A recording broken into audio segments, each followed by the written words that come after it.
Coba lembut senyummu, coba indah pandang matamu.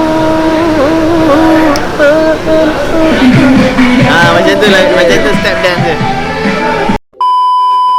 Semua ready? Okay, music masuk. Kamera roll.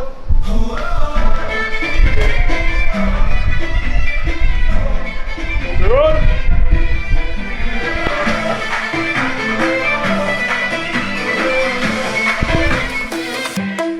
حبيتك مخبى وجودك تعلقنا والله تراب كم لي عيد حبي عليك بيزيد قلبي نادى تعال خليك ويايا ليلة خذ قلبي وتنال وحبنا مولى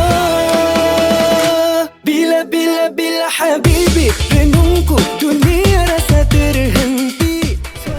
Okay, Habibi ni orang kata macam orang tak tahu lah, Habibi ni kekasih tu. Okay, Habibi dalam lagu ni sebenarnya bersifat universal lah, maksudnya siapa pun. Okay, kalau orang tu nak cakap pasal mak dia pun boleh, ayah dia pun boleh, kawan dia pun boleh, best friend dia pun boleh, girlfriend dia pun boleh, boyfriend dia pun boleh. Tapi untuk Ikmal, Habibi lah dalam ni adalah Habibi Ikmal yang itu. Tengok tu. Yuhu. Dia tengah praktis sebab dia tak biasa jalan macam tu kan. Jadi ni agak susah lah untuk dia kita faham.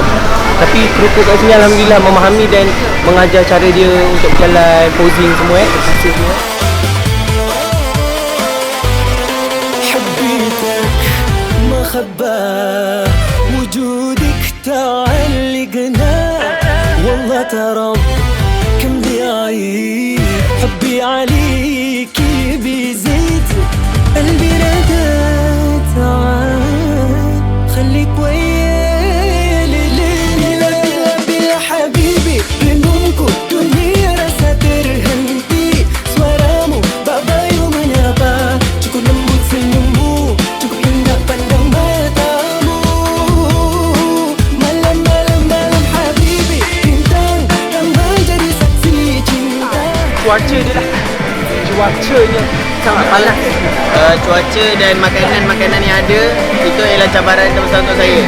Tapi saya dah tanamkan dan pasakkan dalam jiwa saya bahawa diet nombor 1. Okay, 1, 2, go. Kau nyanyi Okay. Bila habibi renungku dunia rasa terhenti suaramu bahagia coba lembut senyummu coba indah pandang matamu. Macam tu lah, macam tu step dance dia.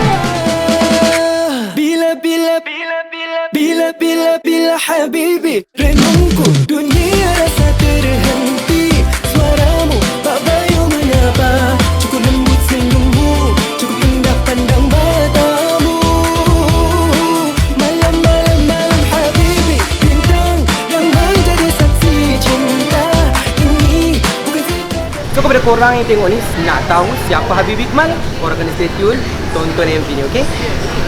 Habibi, all the way. Yeah. So what guys?